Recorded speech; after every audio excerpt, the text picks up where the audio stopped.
Ladies and gentlemen, welcome to our wrestling podcast. Oh man, sure feels nice being in this AC. We got these fans blowing. It's summertime, which means only one thing. Summer WrestleMania. That's right, folks. The following podcast is scheduled for one fall, and today's topic, the history of SummerSlam.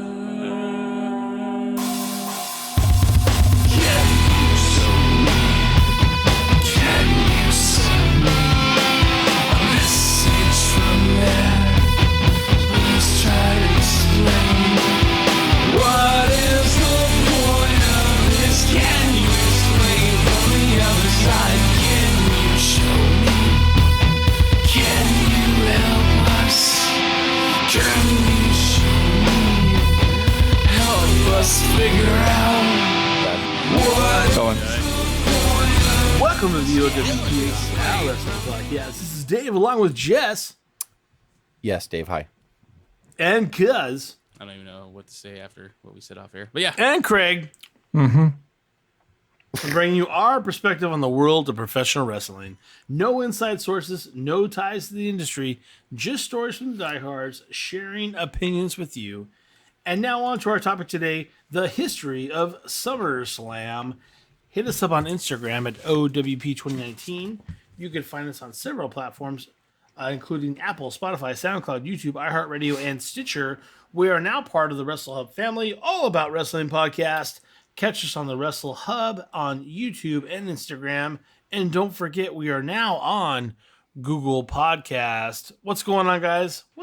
What's the history of SummerSlam all about? I don't want to do this, and I'm going to tell you why. And I say every time we do the history of like WrestleMania, history of the Big Four. It's too much fucking pressure because I know we're going to miss something, and I fucking can't do this, and I quit. So sorry.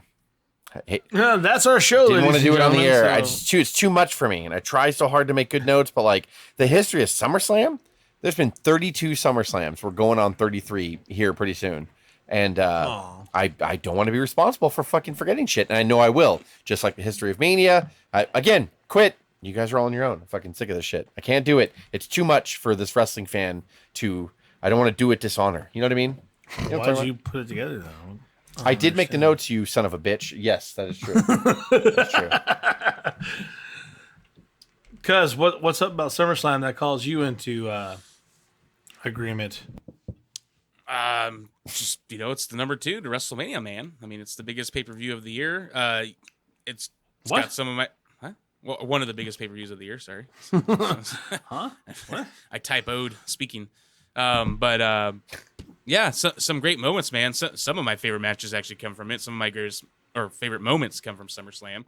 And, I can't wait to get into it. Let's talk about it, man. Let's talk about the hottest month of the year in professional wrestling. Oh, it's pretty much the hottest month of the year, period. It's the biggest party of the summer, Dave.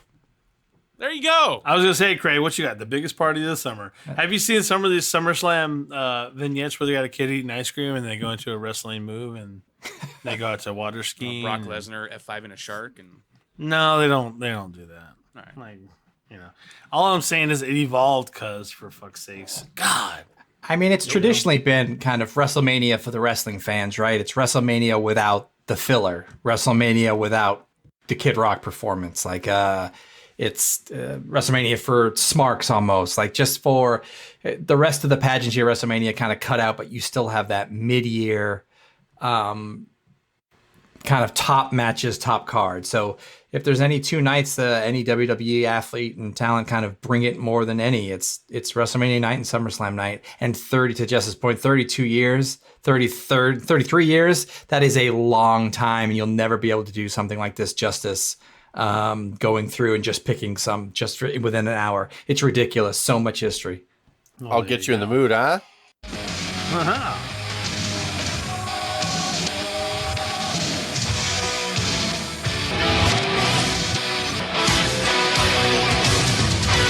There you go. Well, let's start with the first one. We got SummerSlam of 1988. I think the biggest match on this card, obviously main event, is the Mega Powers versus the Mega Bucks. But This was the first SummerSlam on August 29th of 1988 at Madison Square Garden. Like the first WrestleMania, the first SummerSlam had that tag team main event. The Ultimate Warrior defeated the Honky Tonk Man to win the Intercontinental title and end Honky's record-setting reign in a mere 30 seconds. A record at the time, if I'm not mistaken.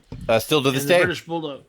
So to this day, the British Bulldogs would go to a 20-minute time limit draw with the Rougeau brothers to open the show. Good opener.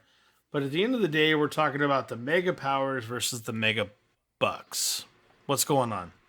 This was this was coming off of Macho Man winning the title at WrestleMania 4. Hulk came back because he was gone during the whole summer for the most part to film some shitty movie. And so he came back here, and so it was the first showing together. The Mega Powers had formed before. They'd done the handshake before, but now they're a goddamn unit. And so this was the first Mega Powers outing together. They defeated the Mega Bucks, and we got to see Elizabeth in a bikini bottom, which was always nice for everybody back in 1988. Oh, the bloomers came out, yeah. There you go. The interesting thing to me, I know that's a big match, and I know that's what everybody probably signed up to see. But I think what everybody remembers most is Honky going, just bring on anybody. I don't care who it is. Yes. And the Warrior music hits, and the crowd just comes on glued. If they could take their seats off and take them home, they would have. Absolutely phenomenal moment. It's the moment that I remember from the first SummerSlam. Craig, what do you say? That's what you do when you want something. You go out and get it, baby. Ultimate Warrior exploding here on the Honky Tonk Man. Beautiful flying tackle. The bell is gone and it's officially underway. Warrior doesn't know what to do. He's so excited. The title definitely up for grabs here. Oh, we could get a new champion right now, Gorilla Monsoon. Right now, brother, we could get a new champion. I'm here to tell you. Hooks to They knew it was going to be kind of a big thing for them because it was branded and promoted really, really well like that and then that iconic SummerSlam logo we used for the next few years. And you saw the Mega Powers and the Mega Bucks stuff on the run up to that and the beginning of their kind of legendary feud, which went the next 10 months or so, or 8 months before WrestleMania 5. So, and a stacked card. Also, there's Junkyard Dog and Rude, kind of Coco and Boss Man, if I recall. There's tons of good matches on this card, but none bigger than Mega Powers, Mega Bucks. And that red bikini is burned in my it's burned in my brain from my childhood. Yeah, cuz. What's up, bud? Well, moving on. I mean, the Ultimate Warrior, man. That's the best moment to me. The Ultimate Warrior. Yeah. Defeating the Honky Tonk Man in about 30 seconds. Yeah. That's not the As Warrior, told that's by the the Macho Man for no reason. So Warrior. weird. Yeah, So my weird. inspiration.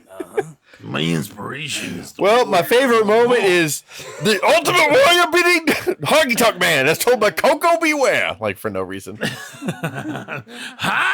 Oh, sorry. Oh, God. All right. We're going to fast forward just a little bit, just a few years. Woo! We're gonna I'm move on to Undertaker. Another. And my favorite match was Ultimate Warrior beating Honky Tonk Man. Oh, God. I haven't debuted yet, but my favorite Honky moment Tonk is Man, rest in peace. Yeah. Oh, damn it. Moving on, just an extra year. SummerSlam 1990. The real main event, if you will, is the Ultimate Warrior and Ravishing Rick Rude in the steel cage match. But this is the first SummerSlam that would have the world title defended, which is a big deal. The co-main event was Hogan versus Earthquake, which people kind of went nuts over. Kerry Von Erich also defeated Mr. Perfect to win the Intercontinental title with half a foot. I have to always bring that up. After filling in last minute for Brutus Beefcake, who had his crazy parasailing accident, which honestly he shouldn't have survived. His whole face pretty much caved in. Yeah, he should have died. He should have died. It's phenomenal that he survived that. Yeah. And Brutus was scheduled to win the IC title and kind of move forward from there. It changed everything for Vince, for Beefcake, and for the WWF at the time. The Hart Foundation also defeated Demolition for the WWF tag titles in a 2 out of 3 falls match. And this would end Demolition's third reign to begin the Hart's second tag team reign, which might even you could argue that's bigger in hindsight than Warrior being the Radish at Root in the stick. The match is still in progress. 1, 2, 3.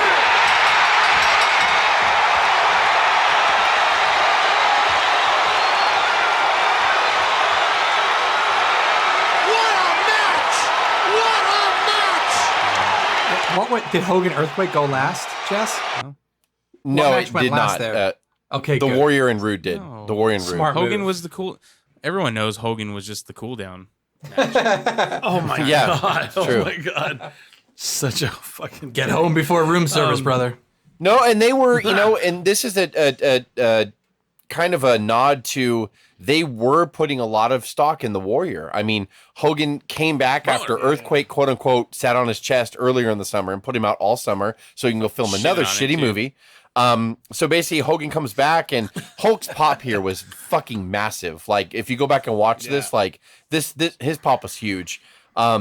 But yeah, they have faith in the Warrior, man. He was the champion at the time, and he took on Rick Rude, and they put that match on last. So I mean, I'm all for that. The World Championship should go last. I'm sorry. That's where it should I go. know that I know they've done Yes, different you're attractions, whatever, but I still feel to this day. Well, now they have 2 world champions, so I don't give a shit what they do if they shove them up their ass or not.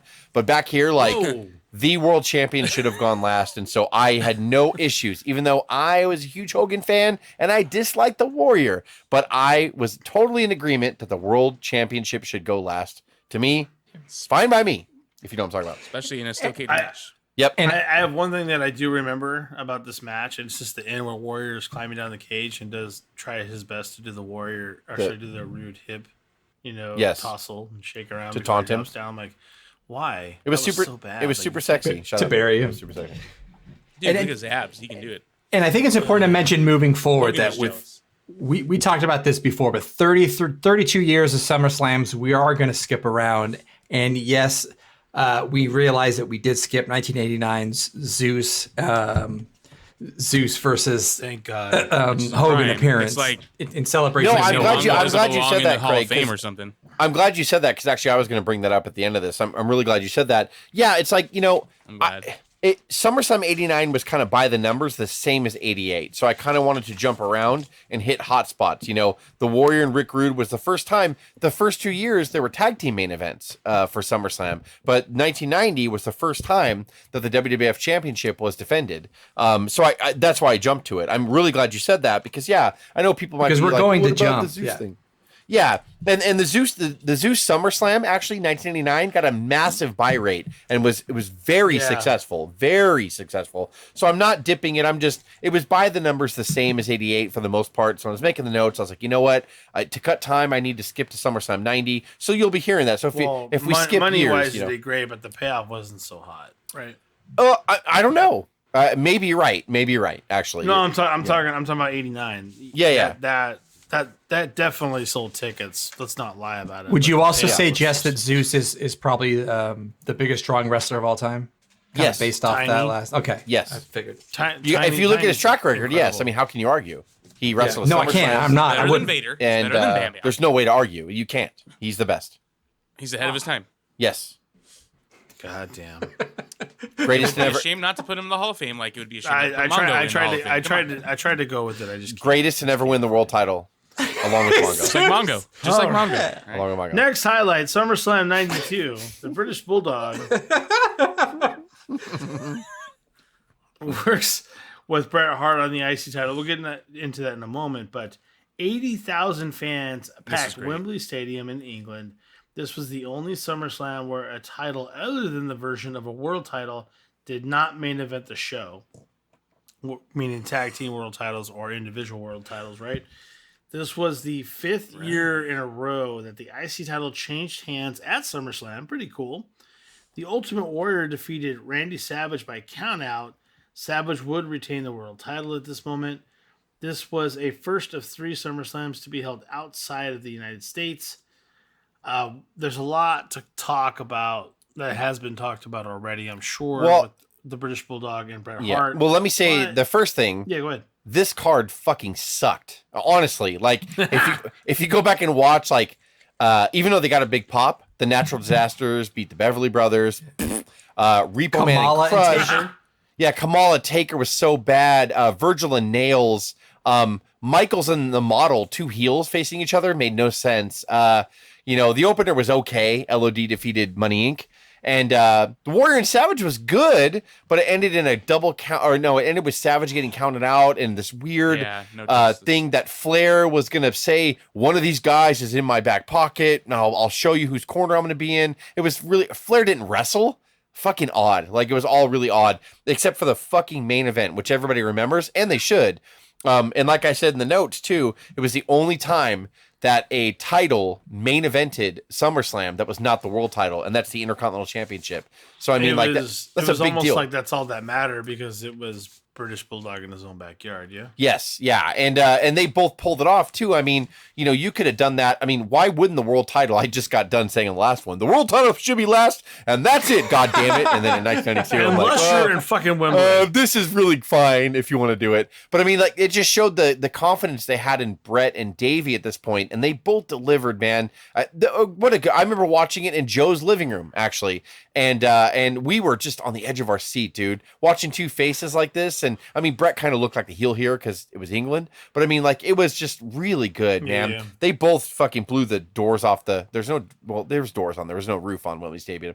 They blew the doors out of Wembley Stadium. They did so good, and it was the only time that another title got to main event of SummerSlam. Every year it's either a tag match or basically a version of the world title, World Heavyweight Championship, WWE Championship, but the Intercontinental Championship for only 1 year out of the almost 33 year history got the spotlight here, and they delivered, man. This was a great match. One of the best. And I miss you, Davey boy. God damn it. Woo. Yeah, Well, okay. I guess I was expecting more out of some people, but okay, we'll move on. Calm your tits. Sorry. Unbelievable intestinal fortitude on the part of both participants. Sunset flip.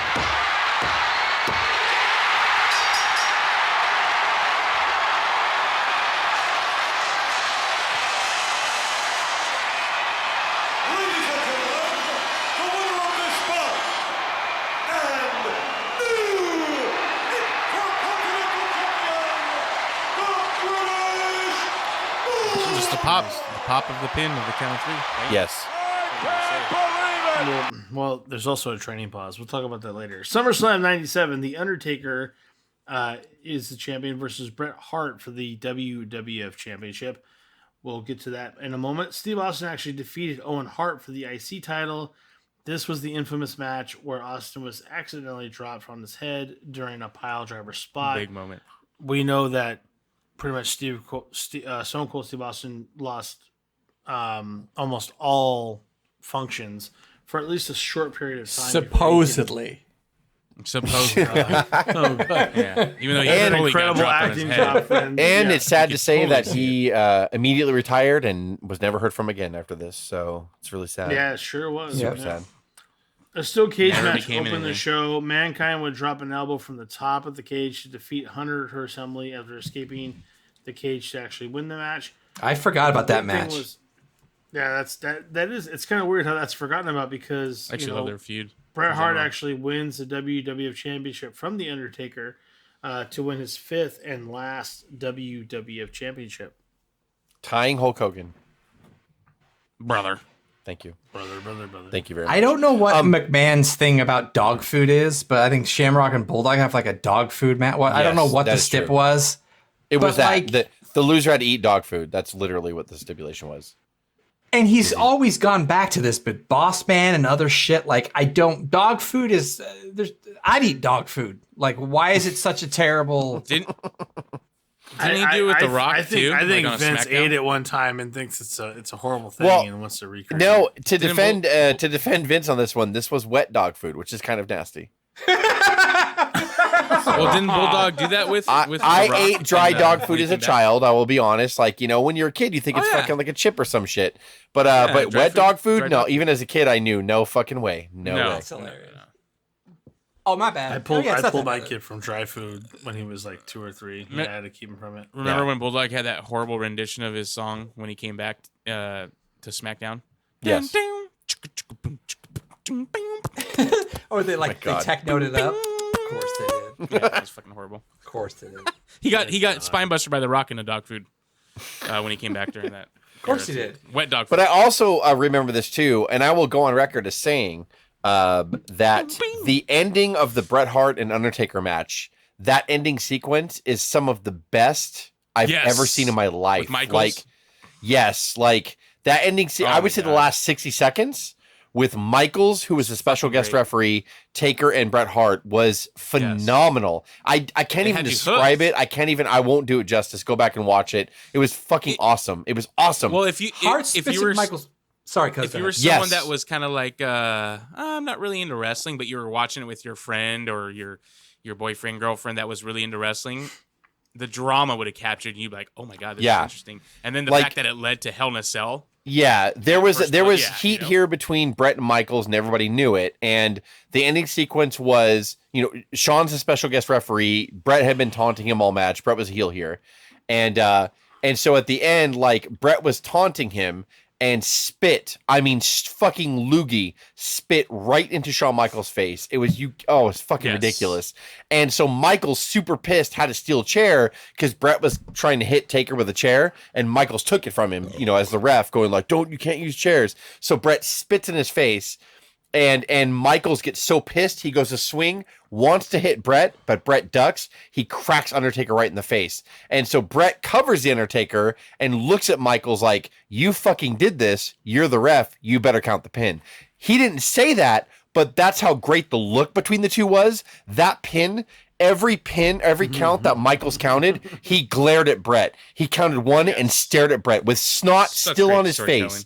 Counted 2, stared at Bret again, snot still on his face, counted 3, and got out, and he's like, fuck! Like, pissed off that he had to fucking do it, because he's the one that caused the interference. I have never seen an amazing, like, that ending sequence was, to this day, I watch it, and I'm like, what a fucking beautiful piece of art that was. Yes. So fucking good. Not to mention playing the Yep. Yes.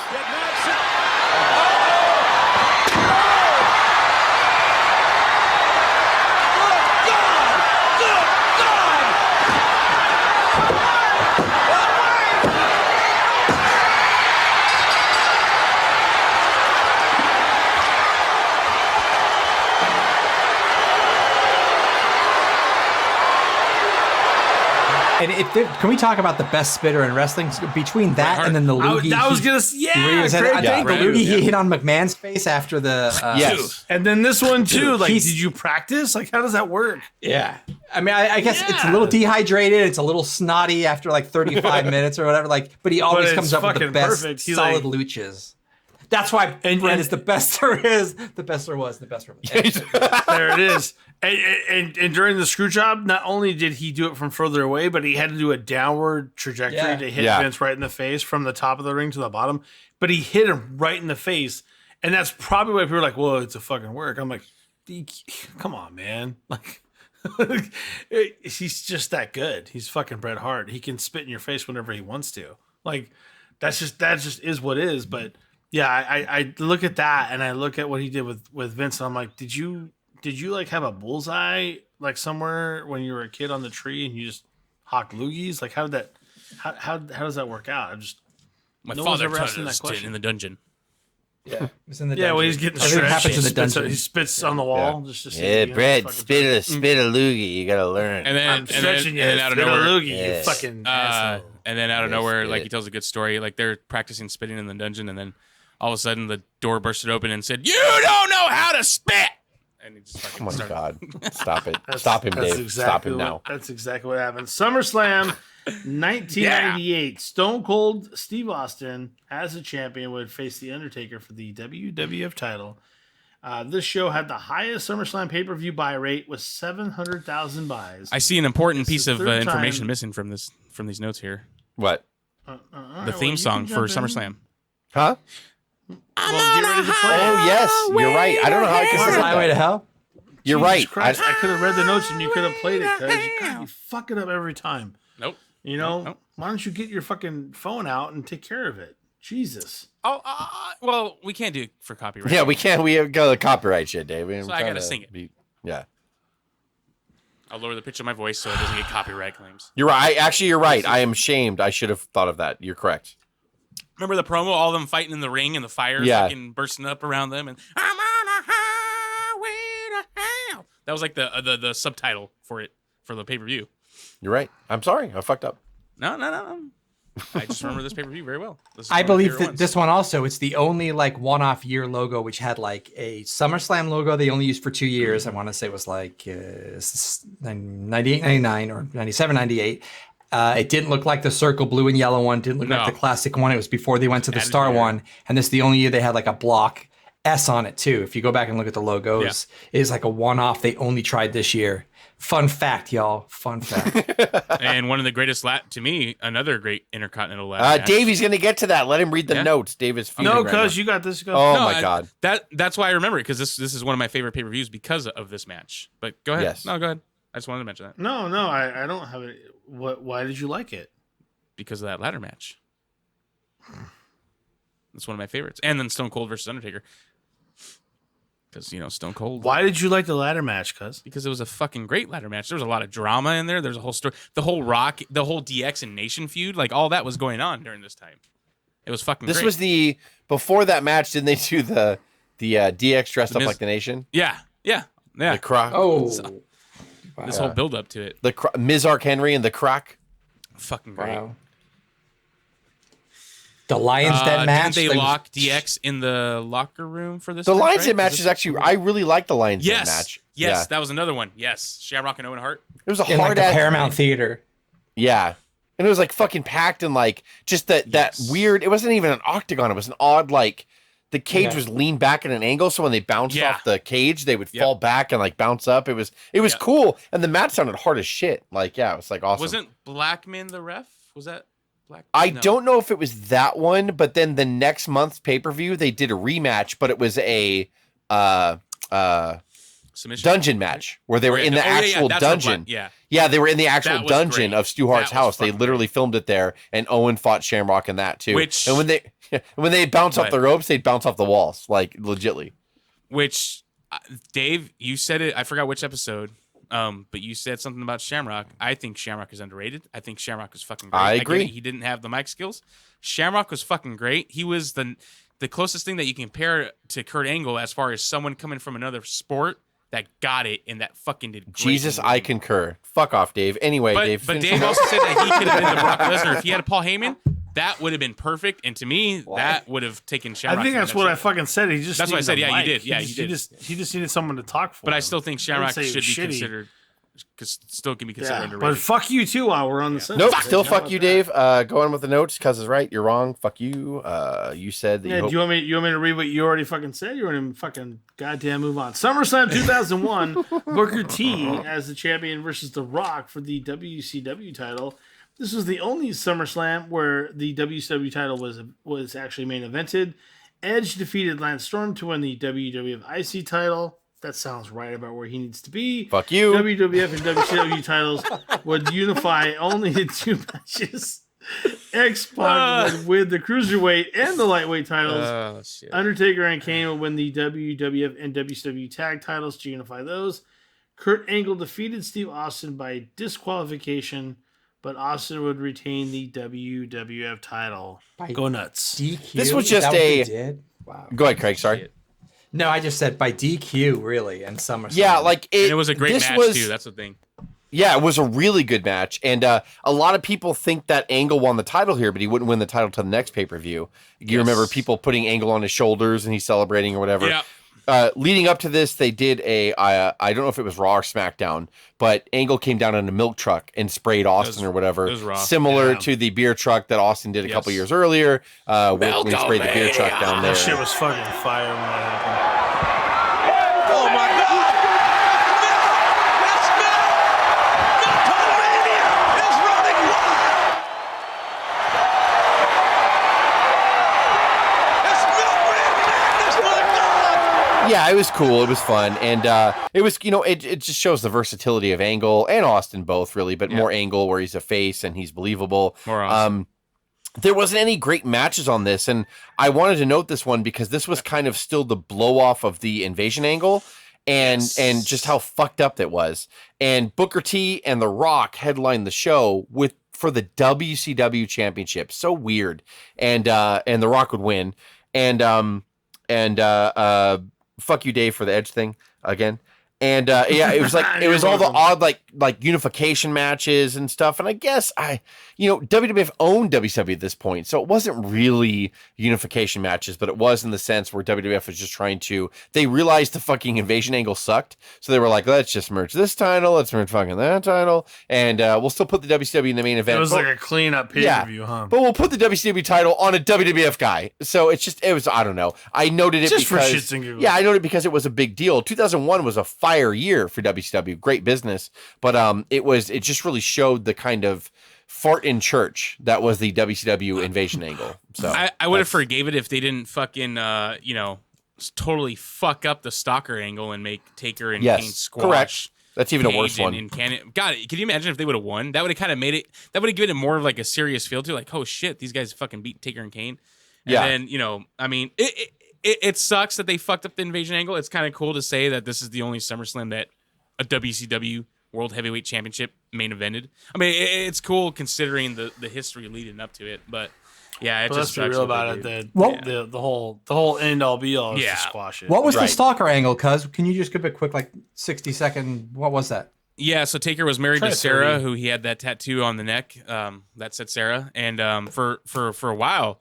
It was, you heard like this stalker, like it was like the muffled, like, Undertaker, I'm watching you. Yeah, it was like somebody like in the shadows, right? You just saw their silhouette. He was like, Undertaker, I'm coming for you. I know where your wife is, and like all that stuff. And they did the video where like the camera was placed in their garage. She was at the pool.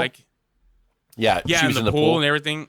Yeah, looking good. But they had that camera where they were leaving on Taker's motorcycle.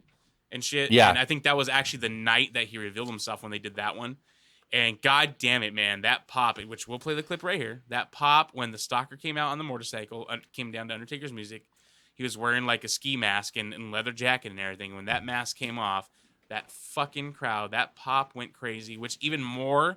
And everybody was holding up the Diamond Cutter sign. Yes. And this made me so fucking mad. Vince was just in this. His fucking dick was hard. His chest was puffed out because he beat WCW. He brought him out. He beat his competition. So basically, his whole theme in the locker room was like, I'm going to bring him in. I'm going to fucking break him down and then rebuild him. And that was his whole thing. It's like, he did not believe in bringing the momentum that they had from WCW, which DDP was way over. Exactly. And the pop fucking told you. So basically, like they set DDP up. He had a match with Taker. It didn't go well because they didn't book it like a traditional wrestling match. They booked it with all this fucking storyline twists and shit. Taker goes back to Vince in the back and says, DDP wasn't that good in there, blah, blah, blah. And that fucking sucked for DDP because we all know DDP is actually very fucking good. And so that sucked because he just got stuck. And then he got revamped with that character of he was the positive Page or whatever, did the whole thing. But Page fucking got that over somehow. And they only put it like on the European title level. But not to go off on a tangent, but yeah, that's where all that came from. So it's just part of the shit that they fucked up in the WCW angle. It's like nobody from WCW got over. Even Booker at this point. Like nobody got over. Everybody had to get squashed because I won. It's like, yeah, we know you dumb fuck. That's why they're appearing on your television. We all know they won. Fucking tell us stories. Like make someone a threat from WCW because they were a threat for so many years leading up to that. But alas, like, they had a chance with Dallas. Vince, man. What are you going to do? They could have made Dallas. They could have even had a separate. They could have had Kane squash Canyon in a singles match, and they could have had Dallas fucking pull off the victory against Taker and continue the feud, and they would have been like, "Whoa!" Like, look at the bright side, guys. If this hadn't happened, you would never have the DDP Yoga DVDs. Yeah? No, that's true. That is I was actually just thinking that you never fucking use. So congratulations. Correct. He saved Jake the Snake and Scott Hall. There's no way that Jake the Snake's a fat fuck again. There's no way that DDP has to give Vince McMahon money from. Just look at the recent fucking footage. Jesus Christ, start eating his snakes. Come on. I like food. I apologize. Call me when you're burning in hell. It's delicious and alcohol. Yeah, I'll go to hell for that.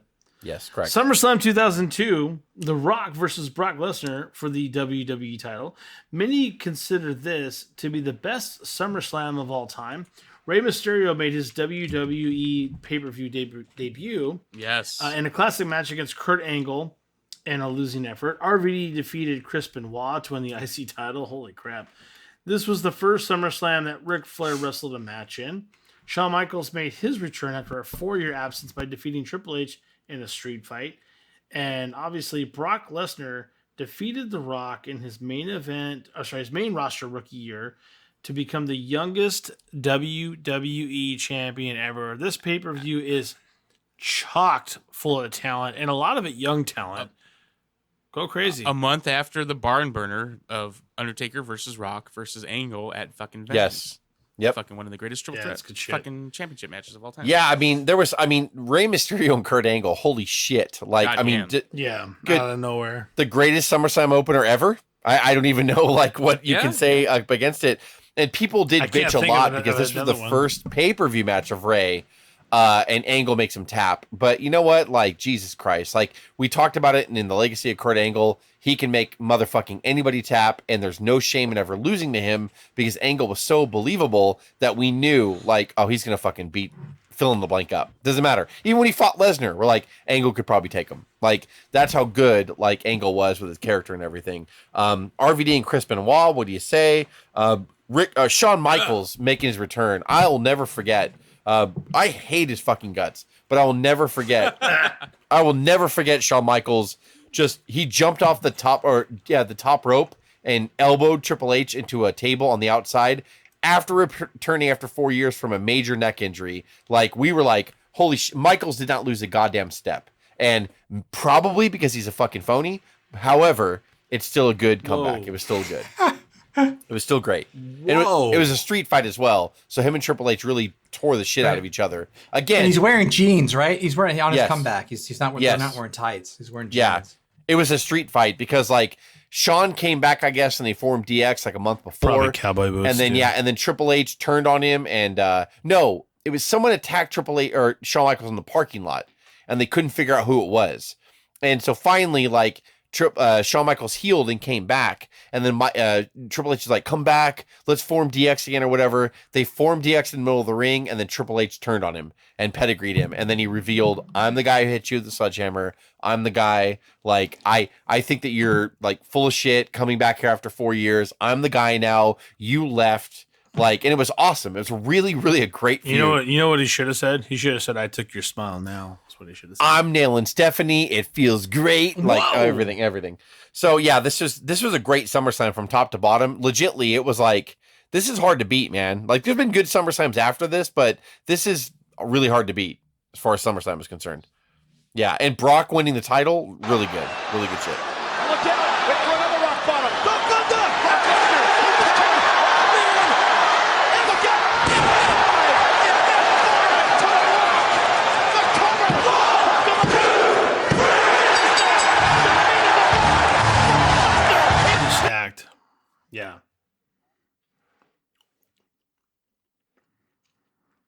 I'm down with it, man. It's good stuff. We're gonna fast forward just a tad into 2005. Hulk Hogan Yes. versus Shawn Michaels. Another solid SummerSlam show. Rey Mysterio defeated Eddie Guerrero in a ladder match for the custody of Dominic. Yeah, that's right. Which is Rey Mysterio's real son, who is now currently in WWE Developmental, if I'm not mistaken. Which is also the infamous moment where Eddie Guerrero gets pissed at Vicky. Is that? I thought not- that for is not- this that Where pay per the view? fuck is Vicky? Where the This was on the fuck pay is per view. I Vicky? couldn't remember. Yeah, I couldn't remember. That's funny. Where That's really he's, funny. yeah, fucking great. And then shit. she's here. He's like, "Fuck her," right? Cause Oh, because Ray's because she starts coming down, and then Ray's all, "She's coming." Yeah. He's all, "Fuck her." So what basically, you yeah. say, it's perfect. Basically, yeah, Vicky Guerrero was supposed to run down on a spot here, and she wasn't, excuse me, yet. She wasn't that.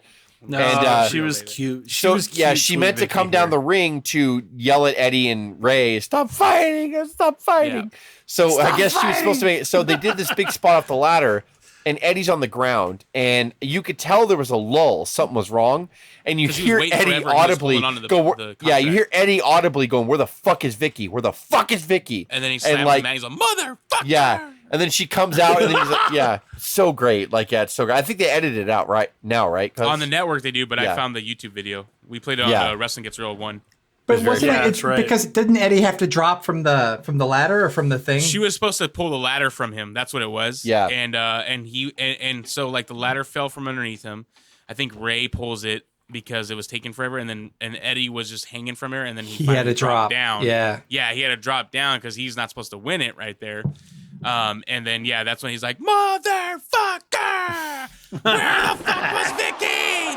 Motherfucker!" Eddie Guerrero. Damn ankle, man. Rey Mysterio out of desperation. And look at Eddie. Frustrated. Well, you know what? He shouldn't have been waving at Ray. Ray's like, "She's coming." Fuck her. He's so pissed. We're not talking anymore, dude. We're going to hell. But that's John Cena defeated Chris Jericho to defend the WWE Championship. And Hulk Hogan brother. A SummerSlam for the first time in '91 for no title, though, right? It's just against Shawn Michaels. Yeah, win. I'm telling you, just a my dream match. My favorite Hogan run is 2000. It was just you know what? And it's so funny because Shawn Michaels is infamous here for overselling on purpose because he's mad. They asked a job to Hulk. Great. Yeah, because but to me, this made the match. I'm glad it works, he did actually. it. Yeah, I'm glad he did it because it was awesome. Like Michaels put his fucking working shoes on and he over exaggerated, but it isn't Hulk Hogan a big over exaggeration. Period. Like it was fucking. It was brilliant. Like so, Michaels was doing it to spite Hulk because he's a piece of shit. Is that confirmed? Actually, Hogan's a piece of shit too. Yes. It is confirmed. It's confirmed. And then Michaels did a promo the next night on Raw, being super sarcastic because Hulk was not scheduled to be there. And he was like, "Oh, I just want to say once again, like so many people in front of the curtain and behind the curtain, I fell to the mighty Hulk Hogan." Like he just did a whole fucking like tongue in cheek. I fell to his politics, blah, blah, blah, because he's a cocksuck. And I'm sure Shawn Michaels' paycheck was super small, so he can go fuck himself. And but it's like, it's, I get why he was mad, but at the same time, he didn't understand. He thought he was going to be like very pissing people off by overselling, but it actually made the match really fucking fun to watch. Like Michaels, again, I could say what I want about him, but watching Michaels sell here is like a video they should put in every wrestling school and be like, watch this guy on every move, the way he reacts to it, the way he does everything. It was actually really fucking good. The match was really good. Yes, Hulk went over and bled like a pig, but I mean, like it actually ended up serving the purpose of Michaels showing what he could do selling wise. And he is extraordinary. I mean, he's extraordinary. There's that whole saying, like, there's people that can just wrestle a broom and make it great. Not only did he wrestle a broom, but the broom won, and it still is a great match. A super tan, bloated broom. But that's true. But also here too, I wanted to note, John Cena when he beat Chris Jericho. The reason why that's so noticeable, this is probably around the time when I first noticed the 50-50 with John Cena, where 50% of the crowd booed him and 50% cheered him. They were really trying to put Cena here at this time over legends like Jericho, Triple H, etc., and all that. And the crowd just started not buying it. And I specifically remember, and this was Jericho's last match for a while. I think Jericho was going away for a bit after this. So I really remember vividly, Jericho was the heel coming into this purposely.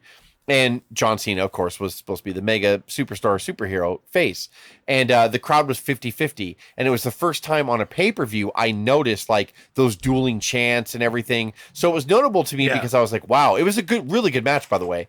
But it was really a definitive moment in Cena's career. This started the let's go Cena, Cena sucks, the whole 50-50 thing, the announcers acknowledging it. Oh, he's polarizing, isn't he? Like, and all the whole thing. So it was, I thought this was very noticeable. Great match, but like, it was a turning point in Cena's career. For good or bad, I don't know, but you know. I'll tell you, 2005 to now, I don't think people realized what they were getting. I think true. Very true. Quite frankly, like, oh, you think that's bad? Just wait. Anywho, SummerSlam 2009 is where we're jumping to, where CM Punk would face Jeff Hardy for the World Heavyweight title. This is the first time Triple H and Shawn Michaels wrestled as DX since 1998. This was the second pay-per-view in a row where CM Punk and Jeff Hardy main evented for the World Heavyweight Championship. Brother. CM Punk actually defeats Hardy for the world title here. Craig, what say you? Did we attend this one or no? No, I didn't anyway. Was this when they were in Staples? How many Staples events did you guys go to? Just one actually, and it was in Staples for, we'll get to the stats. It was in Staples the most. Yeah, we're gonna get there. But yeah, like no, we didn't go to this one. This might have been the first one that it was in Staples. I think you're right. But I remember it being great. And there's a stacked roster. It was a good event. Yeah, and it's notable because this was before the CM Punk, pipe bomb and all that stuff. This is when CM Punk had long hair. It was before the straight edge as well. And Yes. and they were trying to figure something out with Punk, and everybody knows now Paul Heyman in the background pushed that. And then Jeff Hardy has always been super popular. So it was cool that these two were feuding for the World Heavyweight Championship. Yes, John Cena at this point probably was more in the WWE title picture, but it was kind of cool. And like I said, it was the second pay-per-view in a row that these guys main evented. The first one, Jeff Hardy won and defeated CM Punk for the title. And then CM Punk beats him back here for the World Heavyweight title. Super interesting. It was a very flux period here in 2009 where WWE was trying stuff with CM Punk and they were introducing new talent. There you go.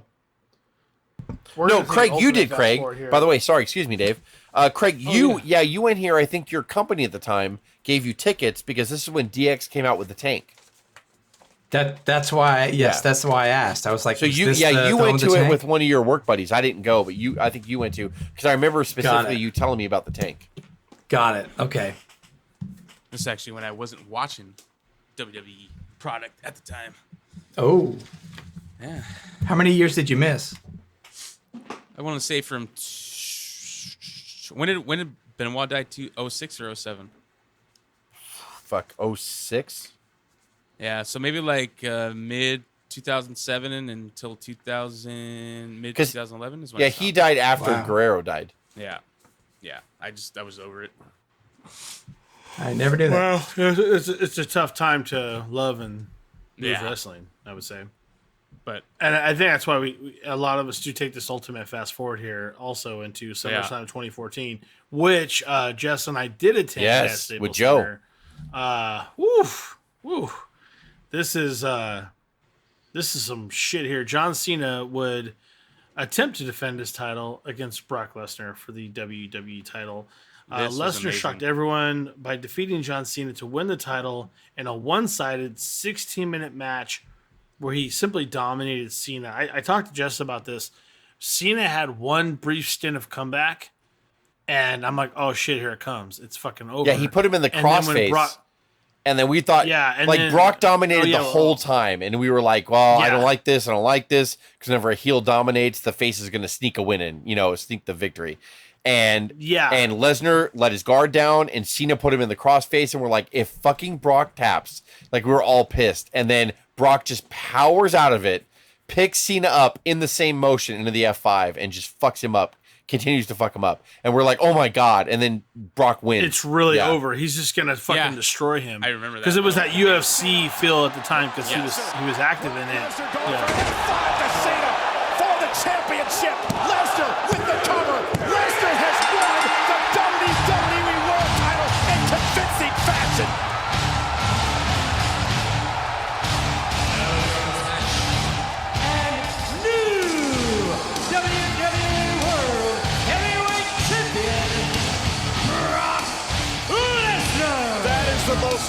And the place, they're live. The place went fucking nuts for Lesnar. Like people were going nuts. It was like crazy. the entire time. Yeah, it's what everybody wanted at that moment, right? I hate to say it on a side note. Seth Rollins and Dean Ambrose had a great lumberjack match. Dolph Ziggler would defeat The Miz to win the Intercontinental title. Paige defeated AJ Lee to win the Divas title. Stephanie McMahon defeated Brie Bella. I forgot about that. Where, I mean, Jess's, I remember Jess's words like, well, you do a move, you pause, you take your time, you do another move. And Stephanie did a great job at that tonight. Stephanie had been in the ring in years, and she came in wearing that leather suit in great shape. She looked awesome. She looked great. Brie Bella, and that's how good Stephanie is. Like, she carried Brie Bella, who is a fucking train wreck in there sometimes, to a good match. And this is where Nikki Bella turned. And like it was a really That was good too. This match was a good match. It was really a good match. Yeah, and it was really good drama. I remember the SummerSlam not just because we were there live. We were up in the top row, right, Dave? Like I was like second row. We were super top. We did some nosebleeds because we bought. But like I remember, the whole show was energetic. I remember Dean Ambrose jumping off the top rope onto the lumberjacks in the crowd. Like they did this crazy shit. Him and Seth Rollins. Like this was a really good. Also, I didn't know it was a good pay-per-view, but Roman Reigns beat Orton in a singles match here to kind of you started to see the come up of Roman Reigns. Like they were trying to push him a little bit as a singles guy. And so like, yeah, this is a really good match. This is a really good pay-per-view from top to bottom, I thought.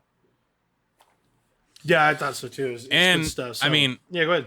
A testament to Lesnar that year, man. Like, so, you know, obviously that's the same year that he defeated the Streak and it made everyone kind of go crazy, or you were in disbelief when Lesnar destroyed Cena like that and actually came out with the 1, 2, 3. I had the same reaction that night when he did that as I did when he defeated the Streak. I'm like, God damn it, man! Lesnar's on a roll here. You're like, what the fuck just happened? They're like Lesnar. They're doing big things with Lesnar, and it's making up for that stupid fucking loss against Cena when he returned in 2012. I'm like, now they're correcting everything. Yeah, or maybe that was the whole thing. Make him lose. Brock Lesnar's going to have this whole asterisk behind him forever of how he changed wrestling. Yeah. I don't care what anybody fucking says. You talk about the contract work, you talk about the time off, you talk about destroying John Cena, like just dominating the entire time. That doesn't happen.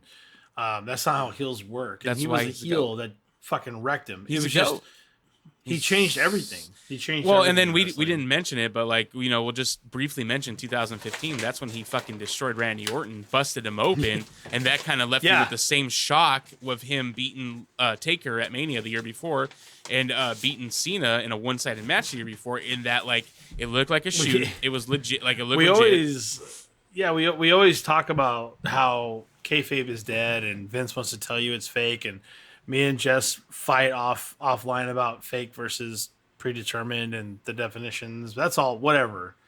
Brock is the closest person that could bring you back to the real. Yes. When he cuts open Brock hard way like that, people legitimately got pissed in the back because they didn't know it was coming. Jericho. That's the closest you can come back to bringing kayfabe to life is Brock Lesnar. Probably in the past, I don't know, 15 years. And that was literally a one-sided match too. Randy Orton got a few spots in. I think he RKO'd him through a table or something. But after that, it was a great match. Lesnar took the gloves off. He fucking busted open Randy Orton with legit elbows. Shane with his elbow. Yeah. Runs down with referees and everything trying to stop the match. You're like, what the fuck's going on here? There's some weird, awkward moments going on here. Lesnar F5 Shane. And then, you know, the stories behind the scenes was Jericho didn't know if it was legit. Like, he thought it was a shoot. So he approached Lesnar backstage and confronted him and started questioning, like, was that a shoot or was that a work? And then Lesnar, like, he gets in Lesnar's face. Everyone's watching backstage, Vince and Triple H and everybody. And so Jericho gets in Lesnar's face, and Lesnar says, you know, according to reports, Lesnar says, what are you going to do, kiss me or punch me? And then Triple H, that prompts Triple H to be like, whoa, whoa, whoa, whoa, because he thinks Jericho's going to take that the wrong way and there's going to fucking be a fight. Triple H is taking Jericho away. Vince is trying to hold Lesnar back, and Vince is telling him, like, oh, calm on down. Tell Jericho to knock it off. And Jericho's like, he started it. Like, all this shit going on. So, yeah, a lot of craziness happened at SummerSlam 2015. Man. That's worth noting, at least. I don't know about the whole card, but that, at least, is worth noting. So, a lot of great moments from SummerSlam. God damn it. Yeah, and I stopped at 2014. Maybe it's my own protest, but, like, I feel over the past 5 years, they've just kind of, like, they'll do cool stuff like that. Or I remember Finn Balor winning something. Yes. The Universal title? The Universal title. Balor, whatever. Universal I don't even know how to ever. pronounce his name anymore because he's so irrelevant. Anyway, yeah, he's so irrelevant now because he's on NXT. So nobody cares. wrong. So, I mean, it's just, it's their fault, though. Like, he did everything. He was the demon. He was cool. Finn Balor, like, tried as hard as he could. Balor, whatever, Dave, fuck off. Did he won that night, by the way? Finn Balor. Juan is Juan. Fuck you. So, So like, yeah, like I just feel like since 14, and I know you guys mentioned like cool stuff from 15, but like I feel like they've just, they'll throw Samoa Joe in the main event here and there, or Finn, or Seth, and we get all Jess, fucking book them to lose every we get all week. hokey dokey, and then like the next night, like you feel their D push, if that makes any sense. You bring a good point with that one though. That would actually make 2016. That's the only notable mention of SummerSlam that year was the first ever Universal Championship. That's when they first crowned the Universal Championship. True. Good job. I'm sorry. 2016. So Rollins versus Baylor. Baylor. When Baylor beat Rollins, that's where Baylor gets injured. His shoulder injury takes him out. Yeah, he wins the title and he gets fucking crowned injured. Universal title or champion holder. All right. All the way across the ring, and now the Demon King has ascended. Come on, the King of Raw, Finn Balor. Here's the cover under the leg. We've got a new WWE Universal. But even when he finally heals and comes back, they don't fucking do anything with him. No. Like my whole big That's a different and argument, this is but my SummerSlam, defiance. And correct me if I'm wrong. If you have other memories, great. Like truly, SummerSlam is a great event. And but like I stopped at 14 because I'm like Like after that, I just feel like they do stuff because you like this, right? You like Samoa Joe in a Fatal 4-Way? We'll put him in there, and then it just sucks. And like I'm just like you don't do anything. Like you don't mean it when you put Samoa Joe in there. You do it to shut us up, and then you make somebody else win that we probably don't want to win, and then just we suck it up and we just live with it, and I don't like it. And but that's just me. That's me. There's no correcting if wrong. I think you're right as far as up to 2014. Like there was multiple things to say about each SummerSlam card, but then after that, it was just like one moment, like SummerSlam 2015. But you're correct about the Universal title. I did forget about that, so I stand corrected on that. Well, let's not 2016. Let's not end it. Let's not end it on a low note. There's some great stats and notes that Jess has put out for us. Well, let's just make sure that everyone remembers Baylor. Let's go through it. Baylor. Finn Baylor. Baylor's the best. The Demon Baylor. Fine Baylor is cool. So, as far as some stats go, the Staples Center in Los Angeles has hosted the most SummerSlams with 6 from 2009 to 2014. 3 SummerSlams were held outside of the United States. England in 92, Canada in 04, and once again Canada in 2019. Brock Lesnar has main evented the pay-per-view a record 8 times. 02, 2012, 2014, 15, 16, 17, 18, and 19. Wow. That's pretty impressive. 8 SummerSlam shows have been main evented by a match other than a singles match. The Elimination Chamber actually main evented SummerSlam in 2003. The Money in the Bank case has been cashed in on 2 occasions at SummerSlam, both resulting in a title change in 2011 and 2013. The IC title changed hands in the first 5 SummerSlams. Pretty cool, from 88 to 92. Alberto Del Rio is the only wrestler to open and close a SummerSlam in the same year in 2011. He opened the show in a 6-man tag and closed the show by cashing in his Money in the Bank case to win the WWE World title. Hulk Hogan is 6-0 at SummerSlam, cuz. There you go. That's for you. Bret Hart is the only wrestler to win the big 3 of all titles at SummerSlam. He won the tag titles in 1990, the IC title in 91, and the WWF World title in 1997. The Undertaker has competed in the most SummerSlam matches with 16. The Undertaker has the most SummerSlam wins with 10. Not surprising. John Cena has the most SummerSlam losses with 8. Jeff Hardy's 0-6 at SummerSlam. I did not know that. That's pretty interesting. SummerSlam was number 3 of the big 4 annual WWF pay-per-views. I think you say by linear, not by timing, right, Jess? Not by their buys and how big they are. Correct? No, number 3, Alec. WrestleMania was the first, Survivor Series was second, Slam was third, and then Rumble. And then Royal Rumble. Yeah. I just want to make sure that's correct. It's not number 3 in its popularity. Right, it's probably number 2, right? So, I just want to make sure we were clear on that. So, any other comments?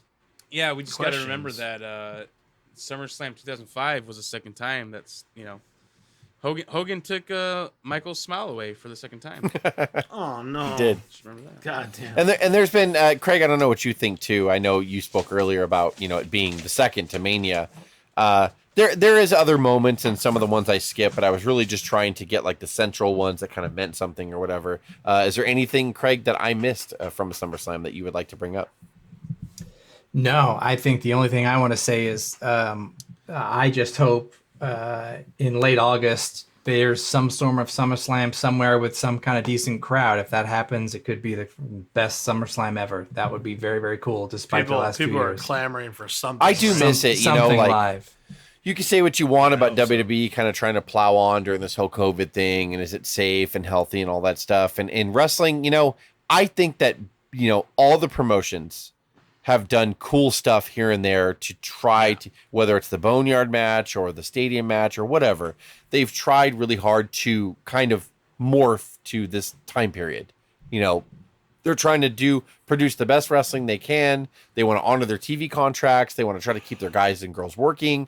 And I respect all that. You know, I know people critique them a little bit for it's not safe and whatever, but it is what it is. Right. So they're trying to plunge on, but I miss live crowds and I miss it. You really do. And like I said, with all the creativity and how hard they've tried over the last 2.5, 3 months or whatever to make us forget that crowds used to watch pro wrestling live, I miss it. And I just, maybe August is far enough away. I know we're recording this not in August right now. We're recording this in June, but you'll hear this in August. Maybe something will be announced between now and then that will change that. I hope so. Not to make people unhealthy. I hope people stay safe. I hope that, you know, whatever. But at the same time, I miss that. I miss seeing the stands full, and I miss the crowd chanting or interjecting or hijacking a show for good or bad or whatever. You grow fond of what you didn't know you would miss to begin with if it was ever taken away. So I miss it. I have to say, we might actually have to do a review episode for this one, but we did miss out on a good SummerSlam 2001 that actually had the TLC match that had Blackman versus Shane McMahon in that hardcore match where Blackman does that crazy dive or that crazy drop. You have the Benoit versus Jericho in the 2 out of 3 falls match. 2000, right? 2000 Rock versus Triple H versus Angle, 2001. Or sorry, it was 2000. And the only reason why I did that actually is because we have a review in the can of 2000. Dave and I did it solo. That's what I said. We have a 2000. No, here. That's what I. No, you are actually. I'm glad you brought that up because you are correct. Bring all those that's the check it out in our archives. Right? That's the main. Well, I don't know when we're gonna play it's coming up. This will probably this episode will be the first one. Cuz put me in a conundrum. Play that one, and it'll be in our archives. People saw this is our syndicated television show, so we pre-tape it. We're breaking the fourth wall. We do several shows in front of the same crowd, so you know we don't forget what it's fucking coming, guys. Jesus. And then check it out in our archives once it's Sorry. There you go. Do what you can do best, Dave. Hit us up on Instagram at O.W.P 2019. You click on the link tree. You can find us on several platforms, including Apple, Spotify, SoundCloud, YouTube, iHeartRadio, and Stitcher. We are also now part of the Wrestle Hub family, all about wrestling podcast. It's at the Wrestle Hub on YouTube and Instagram. And don't forget, we are also now on Google Podcasts. This is Dave, Jess, Cuz, and Craig signing off with the O.W.P. Have a good one. Takes my smile again.